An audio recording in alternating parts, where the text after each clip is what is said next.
아멘. 1장 4절부터 해서 2장까지는 예수님이 천사보다 탁월한 분이라는 것을 증명해 주고 있고요. 반면에 3장부터 이제 4장 13절은 예수님이 모세보다 더 탁월한 분임을 증명합니다. 이 모세는 유대인에게 있어서는 우상과 같은 존재입니다. 최고의 존귀한 대우를 받았던 사람이 모세고, 유대 민족을 이집트의 노예로부터 구원시킨 구원자가 모세지요. 노예에서 단일 국가로 이제 만든 개척자이기도 하고요. 하나님을 직접 얼굴과 얼굴로 대면했던 하나님의 위대한 사람입니다. 그래서 유대인들은 이 모세를 천사보다도 더 존귀한 자로 여겼던 사람이지요. 그런데 이 모세도 예수님과 비교하게 되면은 비교의 대상이 되지 않는다 하는 것이 오늘 말씀입니다. 다시 말해서 예수님은 모세보다도 탁월한 분이시기 때문에 그렇다는 겁니다. 어떤 점에서 예수님이 모세보다 탁월했는지에 대해서 오늘 한번 살펴보려고 합니다. 그 전에 시브리 저자는 성도들에게 예수님을 깊이 생각하라 이렇게 권면하고 있지요. 1절 다시 한번 읽어봅니다. 시작. 그러므로 하나님의 부르심을 함께 받은 거룩한 형제자매 여러분, 우리가 고백하는 신앙의 사도요 대제사장이신 예수를 깊이 생각하십시오. 지금 저자가 뭐라고 있죠? 예수님을 깊이 생각하라 이렇게 얘기합니다. 이 깊이 생각하라고 하는 이 용어는 어떤 뜻이냐 하면은 주의를 기울여라, 눈을 고정해라, 눈에 초점을 맞추어라 하는 의미입니다. 다시 말해서 예수님을 깊이 생각한다는 것은 어떤 의미냐 하면은 예수님께 우리의 눈을 맞추는 거예요. 다시 말해서 우리의 초점을 예수님께 딱 고정하는 것을 가르쳐서 뭐라고 하고 있느냐? 예수님을 깊이 생각하라 하는 겁니다. 누구에게 한 얘기지요? 1절에 보니까 하늘의 부르심을 함께 받은 거룩한 형제 자매들에게 한 얘기입니다. 이들은 이 히브리서 2장 10절에 의하면은 예수님에 의해서 영광으로 인도받은 하나님의 자녀들을 얘기하고 있는 것이지요. 그렇다고 한다면은 이 하나님의 영광을 맛본 자들, 다시 말해서 예수님을 주님으로 영접한 성도들에게 지금 하는 권면이라는 것을 우리는 알 수 있습니다. 성도들은 다른 것에 주의나 눈을 돌리지 말고 예수님에게 자신의 주의와 눈에 초점을 고정해 두어야 한다라고 지금 권면하고 있는 것이에요. 우리가 사는 세상은 우리의 주의를 예수님으로부터 다른 곳으로 돌리게 하는 많은 것들이 존재하는 세상입니다. 그래서 많은 것들이 우리를 유혹하고 있지요. 조금만 방심하면은 수많은 것들이 우리의 눈을 주님에서부터 다른 곳으로 이제 돌리도록 유혹을 합니다. 우리를 넘어뜨리는 수많은 유혹 때문에 하나님의 말씀은 우리의 눈을 주님께로 고정해야 한다고 얘기하고 있는 거예요. 다시 말해서 주님께 눈을 고정해야만이 많은 유혹으로부터 이겨낼 수 있다는 것을 얘기할 수가 있는 겁니다. 예배 시간에 스마트폰이나 게임기에 눈을 고정하지 마시고 이 하나님의 말씀에 고정하시기를 바라고요. 집에 두고 온 금송아지를 생각 때문에 염려하지 마시고 이제 하나님의 말씀에 집중하시기를 바랍니다. 예수님이 누구시기에 우리의 눈을 그분께 고정을 해야 하냐는 거예요. 이렇게 얘기합니다. 예수님을 가르쳐서 우리의 사도요 대제사장이다 라고 얘기하고 있죠. 예수님을 사도로 이제 표현한 구절은 오늘 본문 히브리서 3장 1절에만 나옵니다. 다른 어디에서도 예수님을 가르쳐서 사도라고 표현하지 않고요, 오직 이 본문에서만 예수님을 사도라고 표현하고 있습니다. 사도는 뭐냐? 특별한 목적을 위해서 선택되거나 부름을 받은 사람을 가리켜서 사도, 혹은 특별한 목적을 위해서 보내심을 받은 사람을 가리켜서 사도, 이렇게 얘기한다는 겁니다. 그러니까 예수님은 하나님에 의해서 보내심을 받은 사도예요. 다시 말해서 어떤 특별한 목적을 위해서 선택되었고, 그 특별한 목적을 위해서 이 땅에 보내심을 받은 사도다라고 얘기할 수 있습니다. 그렇다고 한다면은 예수님이 부르심을 받은 특별한 사역이 무엇이냐는 거예요. 무슨 사역을 위해서 예수님이 사도로 부르심을 받았느냐 하는 질문을 우리는 가질 수 있습니다. 여러 가지가 많을 거예요. 그런데 오늘 본문은 이렇게 얘기하고 있습니다. 우리가 고백하는 신앙을 위해서 특별히 부름을 받았다라고 얘기하고 있어요. 이 말을 옆에서 2장에서는 뭘 하고 있냐면은 우리를 구원하시는 구원의 사도로 부르심을 받았다. 다시 말해서 우리를 인도할 수 있는, 하나님의 영광으로 인도하고 있는 개척자, 선구자로서 예수님은 부르심을 받았어요. 그런데 우리가 고백하는 이라는 의미는 이것부터 있습니다. 우리가 행하는 신앙 고백을 받을 수 있는 당사자로서 예수님께서 부르심을 받은 것이에요. 그러니까 우리의 모든 신앙의 고백은 누구에게 향해져야 하느냐 하면은 예수 그리스도에게 향해져야 하는데, 왜냐하면 그분은 우리의 구원의 사도이시기 때문에 그렇다는 것이지. 그렇다고 한다면 예수님을 이제 대제사장이라고 하셨는데, 이것은 무슨 뜻인가? 대제사장은 하나님과 사람 사이의 중재자 역할을 하는 것이 대제사장이지 않습니까? 다시 말해서 사람의 죄를 짊어지고 하나님께 나아가서 이제 죄를 용서함을 받는 사람을 가리켜서 대제사장, 이렇게 부릅니다. 그렇다고 한다면 예수님은 우리의 죄를 짊어지시고 하나님께 나아가 중보하시는 대제사장이심을 지금 얘기해주고 있는 것이죠. 이 예수님의 대제사장의 사역을 2장 17절과 18절이 이렇게 묘사하고 있어요. 그러므로 그는 모든 점에서 형제 자매들과 같아지셔야만 했습니다. 그것은 그가 하나님 앞에서 자비롭고 성실한 대제사장이 되심으로써 백성의 죄를 대신 갚으신 것입니다. 그는 몸소 시험을 받아서 고난을 당하셨으므로 시험을 받는 사람들을 도울 수 있습니다. 여기서 대제사장의 사역을 얘기하는데 두 가지를 얘기하고 있죠. 우리의 죄를 이제 갚으셨고, 뿐만 아니라 우리가 시험 받는 것을 아시고 하나님께 간구함으로 말미암아 우리 시험 받는 것을 도와주시는 분, 그분이 바로 대제사장이시다라고 지금 2장 17절과 18절이 얘기해 주고 있습니다. 예수님의 이 사도와 대제사장의 사역이 사실 우리에게 주어진 사역이라는 사실을 우리는 기억해야겠지요. 하나님은 예수님을 사도로 임명하셨습니다. 대제사장으로 임명하셨지요. 그런데 예수님은 이것을 이제 12 사도들에게 사도로 대제사장으로 임명해 주신 거예요. 이 12명의 사도들은 우리들에게 이제 영혼 구령회에서 제자 삼는 사역을 하라고 사도로 그리고 대제사장으로 임명하고 있는 겁니다. 그래서 우리는 사도와 대제사장의 사역을 우리는 감당해야 합니다. 물론 우리는 대제사장은 아니겠지요. 그러니까 복음 전하는 사역이 뭐냐? 사도의 사역이요, 대제사장의 사역이라는 사실을 우리는 기억해야만 하는 거예요. 영혼을 위해서, 영혼을 구령해서 제자 삼는 사역, 이것이 바로 그 사역이라는 겁니다. 우리는 이 사역에 사실 충실해 왔습니다. 보이는 열매는 우리가 별로 없다 할지 모르지만은, 그러나 이 사역을 충실히 해왔어요. 직장에서 이 사역을 해왔고, 가정에서 이 사역을 해왔고, 교회에서 이 사역을 해왔고, 목장에서 이 사역을 해왔습니다.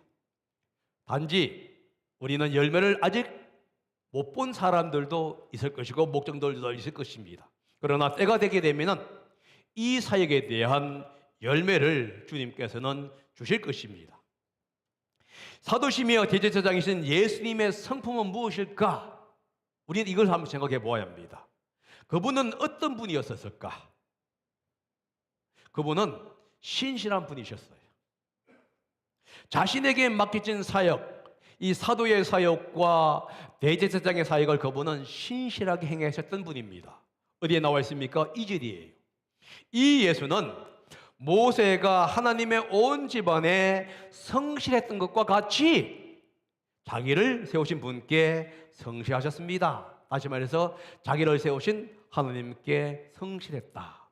성실했다는 얘기가 뭐냐면 신실했다는 얘기거든요. 이게 무슨 뜻이냐 하면은 이 본문에 보면 이런 의미입니다. 믿음을 의미하고 있는 이 피스토스라고 하는 용어로 사용되었어요. 그러니까 믿음이라는 뜻이에요. 하나님께 성실했다, 하나님께 신실했다는 의미가 뭐냐 하면은 하나님을 믿었다 하는 의미예요. 예수님이 하나님을 믿었기 때문에 그분은 하나님께 신실할 수가 있었던 거예요. 예수님이 하나님을 믿었기 때문에 하나님께서 맡기신 그 사역, 사도의 사역과 대제사장의 사역에 신실할 수가 있었다 하는 거예요. 여러분, 그러므로 믿음과 신실은 분리할 수가 없습니다. 믿을 때 신실할 수가 있는 것이에요. 직장에서 상사를 믿을 때, 사장님을 믿을 때에 직원들은 신실할 수가 있는 거예요.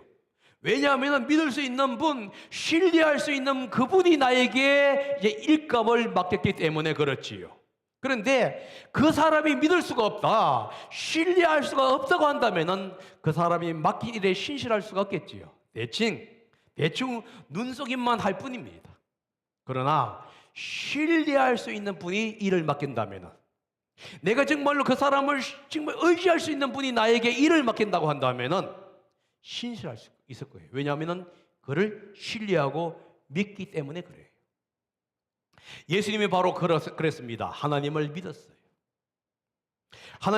그래서 하나님께 신실할 수가 있었던 것입니다. 하나님의 맡기신 사역에 대해서 그가 성실하게 일할 수 있었어요. 하나님이 명하신 사도의 사역과 대제사장의 사역을 그분은 신실하게 최선을 다해서 할 수 있었던 이유가 뭐였느냐? 하나님을 믿었기 때문에 그래요.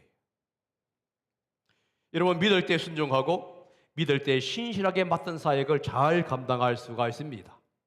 아브라함이 하나님을 믿었기 때문에 자신의 아들 이삭을 번제물로 드릴 수 있었고요.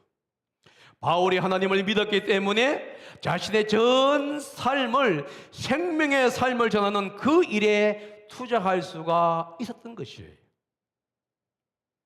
마찬가지로 이 예수님은 그런 게 아닙니다. 모세도 신실했던 것이에요.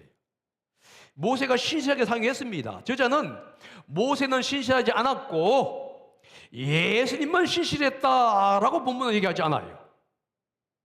히브리서 저자는 결코 모세를 폄하하거나 아니면은 평가절하하지 않습니다. 오히려 모세의 신실함을 강조하고 있어요. 이절에 이렇게 얘기하죠. 모세가 하나님의 온 집안에 성실하게 신실하게 했던 것 같이 하면서 모세의 신실함을 강조하고 있습니다. 여기서 하나님의 온 집은 뭐냐? 하나님의 백성을 가리킵니다. 하나님의 백성의 한 사람으로서 모세는 하나님의 백성을 위해서 신실하게 일을 했던 거예요. 하나님을 믿었기 때문에 모세는 이집트의 왕자로서 부귀영화를 누릴 수 있는 그 모든 특권이 있었습니다. 그러나 이 모든 부귀영화의 특권을 버리고 모든 것을 다 버리고 이스라엘과 함께 고난의 길을 걸어갈 수가 있었던 것이에요. 하나님을 믿었기 때문에 이스라엘 백성을 이끌면서 자신의 사역에 충실히 했습니다. 이스라엘 백성들이 반역하고 그에 대해서 도전하는 가운데서도 그는 중부의 사역, 대제사장의 사역을 그가 충실하게 감당해 왔던 것이에요. 하나님을 믿었기 때문에 그는 이스라엘 백성들을 이끌고 약속의 땅, 가나안 땅으로 그는 묵묵히 걸어갈 수 있었던 이유가 바로 하나님을 믿었기 때문이에요. 사실 모세는 하나님께서 보내신 이 사도였고 제사장이었습니다. 물론 성경 어디에서도 모세를 가리켜서 사도라고 얘기하거나 제사장이라고 얘기하는 것은 없어요. 그런데 모세의 삶, 모세의 사역이 사도의 사역이었고 대제사장의 사역이었습니다. 이스라엘 백성들을 이집트에서 가나안 땅으로 인도하라고 대사명을 부여받은 사람이 모세였잖아요. 대제사장은 아론이었습니다. 그런데 여러분 성경을 자세히 보게 되면은 모세가 많은 제사와 이 모든 제사를 실제적으로 담당했던 사람이 모세였어요. 대제사장에게 피를 뿌려서 그런 성결케 했던 것도 모세였고요. 수시로 제사를 드렸던 사람이 모세였습니다. 그래서 사실 모세는 대제사장이 아니지만은 대제사장의 역할을 감당했던 본인이었어요. 그러니까 예수님도 그렇고 모세도 그렇고 사도였고 대제사장이었던 것을 우리는 알 수 있습니다. 그런데 히브리 저자가 뭐라고 하고 있냐면 이 모세도 예수님도 맡긴 사역에 신실했다 이렇게 얘기하고 있어요. 둘 다 하나님을 믿었기 때문에 그래요. 하나님을 믿었고 하나님을 신뢰했기 때문에 하나님께서 맡긴 사역에 충성, 다시 말해서 신실하게 책임을 다했다 하는 거예요. 우리도 예수님을 믿고 하나님을 믿는다면은 맡은 사역에 신실해야 합니다. 사도의 사역, 제사장의 사역에 신실해야 하는 거예요. 영혼구르기에서 이들을 하나님의 나라, 하나님의 영광으로 인도하는 그 일에 우리는 신실하게 앞장서 나가야 합니다. 어제 한 성도로부터 전화를 받았습니다. 시간이 나서 이제 호숫가로 갔다가 어떤 사람을 만나서 복음을 전해서 예수를 영접할 수 있도록 도와주었다 하는 기쁜 소식을 전했습니다. 왜 그 일이 일어났지요? 하나님을 믿었기 때문에 그 일에 충실한 거예요. 어떤 사람들은 영혼을 위해서 눈물을 흘리고 희생과 헌신의 시간을 보냅니다. 무엇 때문이지요? 하나님을 믿고 신뢰했기 때문이에요. 지금 보이는 열매는 없다 할지라도 나의 섬김과 나의 삶을 통해서 하나님께서는 반드시 역사한다고 하는 그 믿음이 있었기 때문에 우리는 여전히 헌신하고 여전히 섬기는 거예요. 여러분들 자녀들에게 왜 헌신하고 물질을 투자합니까? 여러분 마음속에 하나가 있어요. 반드시 얘가 나보다 나을 것이다. 그런 믿음이 있지 않습니까? 그러니까 여러분들 투자하지. 그거 얻게 되면 여러분 뭐하러 투자하겠습니까? 지금 비록 지금은 안 보인다 할지라도 반드시 나을 것이라는 그 신뢰가 있다 보니까 우리는 끊임없이 자녀들을 위해서 하는 겁니다. 마찬가지예요. 하나님을 신뢰하고 예수님을 신뢰할 때에 우리는 신실하게 그 일을 감당할 수가 있는 겁니다. 모세와 예수님은 똑같이 사도의 사역과 제사장의 사역을 했습니다. 신실하게 했어요. 그런데 그러면 왜 예수님은 모세보다 더 존귀한 자, 탁월한 자가 될 수 있었냐 하는 거예요. 오늘 3절에서 6절까지 이 두 가지의 관점 속에서 설명해 줍니다. 첫 번째가 뭐냐? 사역의 질이에요. 3절을 한번 읽어봅니다. 시작. 집을 지은 사람이 집보다 더 존귀한 것과 같이 예수는 모세보다 더 큰 영광을 누리기에 합당한 분이십니다. 지금 히브리 저자가 예수님과 모세를 지금 대조하면서 집을 지은 이와 집을 지금 대조하면서 설명해 주고 있습니다. 예수님이 모세보다 더 큰 영광과 더 큰 존귀를 받게 된다는 거예요. 그 이유가 뭐냐? 3절에 이렇게 얘기합니다. 집을 지은 사람과 집을 대조하면서 설명해 주고 있어요. 집을 지은 사람이 집보다 존귀하지요. 건축가가 집을 건축했을 때 그 집을 지은 건축가에게 영광이 돌아가지요. 집을 건축한 건축가보다 집 자체가 더 큰 영광을 돌아가야 한다고 생각하는 사람은 없을 거예요. 그 집을 지은 그 건축가가 대단하구나. 우리는 이렇게 생각합니다. 그런데 3절에 무슨 뭐가 하고 있냐? 그 집을 지은 이가 누구냐? 예수님이에요. 예수님은 건축가입니다. 그런데 4절에는 이렇게 얘기하고 있어요. 모든 것을 지으신 분은 하나님이시다 라고 얘기합니다. 그렇다고 한다면 예수님은 하나님의 아들로서 집과 모든 것을 창조하는 일에 관여했다는 것을 알 수가 있겠지요. 예수님은 하나님의 아들로서 집과 모든 것을 건축한 건축가이자 창조자라는 얘기입니다. 반면에 예수님에 의해서 지은 집, 이 집이 누구냐? 모세라는 거예요. 모세는 하나님의 집이에요.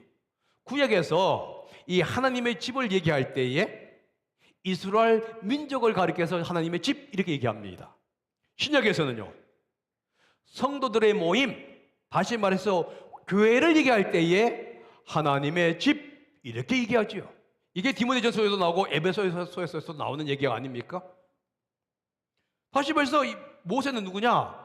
하나님의 백성으로서 하나님의 집이라는 겁니다.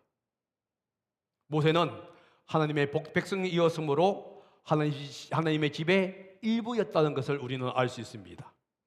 그래서 모세는 이 하나님의 백성으로서 백성들을 인도하는 일에 신실했어요. 그런데 예수님은 뭐냐? 이 백성을 만든 건축가로서 신실했다라고 하는 거예요. 그러면 누가 더 큰 영광을 얻어야죠? 당연히 예수 그리스도입니다.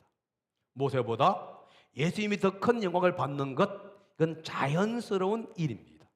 그런데 문제가 뭐냐 하면 이 히브리서를 받았던 청중들은 예수님을 믿는 믿음에서 떠나서 다시 모세의 율법으로 돌아가려고 했다고 하는 거예요. 모세가 받은 영광, 이건 분명히 엄청난 것이었어요. 그가 하나님과 함께 40일간 교제한 후에 나타났을 때 그의 얼굴에 영광의 광채가 빛났던 것은 틀림없습니다. 그런데 성경은 뭐라고 하고 있느냐? 모세의 얼굴에 빛났던 그 영광의 광채보다도 예수님의 얼굴이 더 큰 광채가 있다. 왜냐하면 예수님은 영광의 본질이시고 모세는 그 영광을 반사하는 빛이기 때문이다. 이렇게 얘기하고 있는 거예요. 그런데도 불구하고 청중들은 예수님보다 모세의 살아갈 영광에 초점을 맞춘다는 거예요. 오늘날 많은 사람들이 바로 이런 삶을 살아갑니다. 하나님의 은혜를 저버리고 세상으로 돌아가려고 한다는 거예요.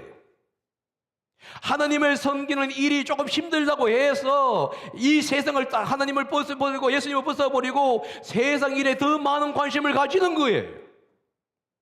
하나님의 맡긴 일에는 별로 관심이 없으면서도 세상 일에는 얼마나 관심이 많은지는 모르요. 왜 그렇습니까? 초점이 달라져서 그래요. 성경이 이렇게 얘기합니다. 예수님을 깊이 생각하라. 예수님께 초점을 맞추어라. 예수님께 너의 눈을 고정해라. 그런데 수많은 사람들은 뭘 얘기하고 있습니까? 예수님께 눈을 맞추고 예수님께 초점을 고정해야 하는데 이 세상에 많은 것들, 유혹하는 것에 초점을 맞추다 보니까 자연스럽게 초점이 바뀌는 거예요. 자연스럽게 관심이 바뀌는 거예요. 하나님께 관심을 두고 하나님께 우리는 묵상하면서 하나님께 깊이 잠겨야 하는데 세상과 깊이 잠기는 거예요. 이것을 지금 안타까워하고 있는 것입니다. 두 번째, 왜 예수님이 모세보다 더 위험한가? 이유는 신분 때문이에요. 이게 이제 5절과 6절에 나오는데 모세는 하나님의 신실한 일꾼으로 묘사되고 있습니다. 반면에 예수님은 하나님의 신실한 아들로 묘사되고 있지요. 둘 다 하나님께 신실한 것은 틀림이 없어요. 그런데 뭐가 차이가 있냐면 신분의 차이가 있는 거예요. 모세는 하나님의 일꾼으로서 하나님의 온 집안 사람들에게 신실했습니다. 반면에 예수님은 하나님의 아들로서 온 집안 사람에게 신실한 거예요. 그러니까 둘 다 하나님의 집안 사람에게 신실했던 것은 틀림이 없어요. 그러나 신분이 달라요. 모세는 사환으로서 섬기는 일에 신실했다면 예수님은 아들로서 다스리는 일에 신실한 것이에요. 여기에서 차이가 있습니다. 우리는 누구를 더 신뢰하고 따라가야 하느냐 이거지요. 하나님의 아들이신 예수님이냐, 하나님의 일꾼인 모세냐 하는 거예요. 하나님의 아들이신 예수님을 우리가 바라보고 살아가야 하느냐, 아니면은 없어질 영광을 바라보고 살아가야 하느냐, 이게 바로 이 히브리 저자가 우리에게 던지고 있는 질문이에요. 여러분들은 어떤 사람이냐 이거예요. 여러분의 삶은 어떤 삶을 살아야 하느냐, 지금 이것을 지금 던져주고 있는 것입니다. 모세를 순종하지 말라 얘기가 아니에요. 모세를 얘기할 때 이것을 말하는 의미가 뭐냐? 모세의 율법이에요. 하나님의 은혜를 저버리고 나의 행위를 강조하려고 하는 그 율법을 얘기하고 있는 겁니다. 은혜 때문에 헌신하고 은혜 때문에 내가 올바른 삶을 가는 것은 관계가 없어요. 그게 아니라 하나님의 은혜를 저버리고 내 마음대로 살고자 하는 그 마음을 지금 강조하고 있다는 사실을 기억하셔야 하는 겁니다.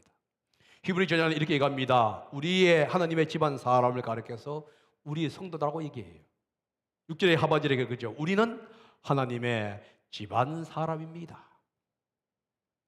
모세는 하나님의 집안 사람으로서 집안 사람에게 충성을 다했다는 거예요. 사실 우리는 어떤 면에서는 이 모세가 한 노력, 그 노력을 우리는 덕을 받고 있는지도 모릅니다. 그렇기 때문에 우리는 모세가 수고했던 그 모든 것 수고에 우리는 가소평가해서는 안 돼요. 모세가 한 일은 엄청난 것이었습니다. 그는 신실했기 때문에 위대한 지도자가 될 수 있었고요, 모든 사람들에게 예수님을 알 수 있는 길을 제공해 주었던 사람이고요, 그래서 유대인들에게 존경을 받을 수가 있었습니다. 그러나 분명히 여러분 인식해야 할 이유가 있습니다. 그것은 뭐냐? 모세는 일꾼, 다시 말해서 하나님의 집안 일을 행하는 사무장이었다는 사실을 기억하셔야 돼요. 그러나 예수님은 하나님의 아들이에요. 실질적인 집안 사람의 주인입니다. 모든 권한은 예수님에게 있습니다. 그런데 실질적인 주인이신 예수님보다도 사무장인 모세를 따르는 것이 어리석은 일이다 하는 거예요. 히브리서 청중이 바로 그런 상황에 놓여 있었던 겁니다. 예수님을 따르다 보면 희생해야 되고 헌신해야 되고 포기해야 할 것이 너무나 많아요. 이런 것들은 힘들고 어렵다는 거예요. 그러니까 그 믿음에서 떠나는 거예요. 쉬운 길을 가겠다는 거예요. 모세가 주는 율법에 다시 한번 유대교로 돌아가겠다는 거예요. 이게 바로 히브리 청중이었어요. 지금 이 사실을 얘기하면서 이게 얼마나 어리석은 것이냐 이렇게 얘기합니다. 그래서 오늘날 우리는 무엇이지요? 하나님의 은혜와 하나님의 사랑을 받았으면서도 불구하고 좀 생활이 어렵고 뭐가 어렵다고 해가지고 하나님께 초점을 맞춘 것을 벗어버리고 이 세상의 것을 향해서 날아가는 우리의 모습이 지금 이 히브리서 기자가 했던 그 청중의 모습과 뭐가 다르냐는 거예요. 예수님이 가신 고난의 길, 사도의 길, 제사장의 길은 그게 쉬운 길이 아니에요. 영광의 길이 아니에요. 어려운 길이에요. 눈물을 흘리는 길이고요, 자기를 희생한 길입니다. 그렇다면 우리는 예수님을 믿는 사람으로서, 하나님을 믿는 사람으로서 마땅히 그 길을 가야만 합니다. 그런데 우리는 그 길을 가는 것을 주저하고 있는 것이지요. 왜냐하면 희생이 되고 너무도 어렵기 때문이에요. 고통이기 때문입니다. 그렇다고 한다면은 이 히브리서 청중과 우리가 무슨 차이가 있느냐 이것이지. 여러분, 신앙생활, 예수님을 따르는 길은 그 더 나은 본향을 향해서 나아가는 길입니다. 그 길을 가기 위해서는 약간의 어려움과 고통은 따라올 수밖에 없는 것이에요. 십자가가 없는 승리 없어요. 고통을 이겨내고 어려움을 이겨내야만이 영광의 면류관이 오는 거예요. 오늘 편하자고 하다 보면 여러분 내일은 반드시 여러분들에게 어려움이 올 수밖에 없어요. 내일의 성공을 위해서 오늘 우리는 눈물의 씨앗을 뿌려야 하는 거예요. 이것은 어른도 마찬가지고 젊은이들도 마찬가지입니다. 오늘 조금 더 잠잠하게 되면 내일은 거지꼴이 되는 거예요. 그러나 오늘 내가 좀 더 노력하게 되면 내일은 그럴듯한 사람으로 바뀌어져 있는 거예요. 그러므로 여러분, 예수님을 깊이 생각하시기를 바랍니다. 예수님이 가신 사도의 길, 제사장의 길을 여러분 생각하시기를 바랍니다. 거기에 초점을 맞추시기를 바랍니다. 왜냐하면 우리는 주님이 가신 그 사도의 길과 대제사장의 길의 열매를 우리는 맛보고 살아가는 사람이기 때문이에요. 또한 우리도 그 길을 가야만이 다른 사람들이 그 열매를 맛볼 수 있기 때문입니다. 그러므로 우리의 시야를 예수님께 고정하시기를 바랍니다. 목표를 여러분 100m 달릴 때, 목표를 향해서 달릴 때 목표가 딱 정해져야 되지. 마찬가지입니다. 시야를 주님께 고정하시기를 바랍니다. 그리고 성도들에게 서로 격려하고 위로하면서 넘어지고 쓰러질 때에 붙잡아주면서 함께 믿음의 진부를 이루어 가시는 우리 성도님들이 되시기를 예수님의 이름으로 부탁드립니다. 기도하겠습니다. 사랑의 아버지 하나님 감사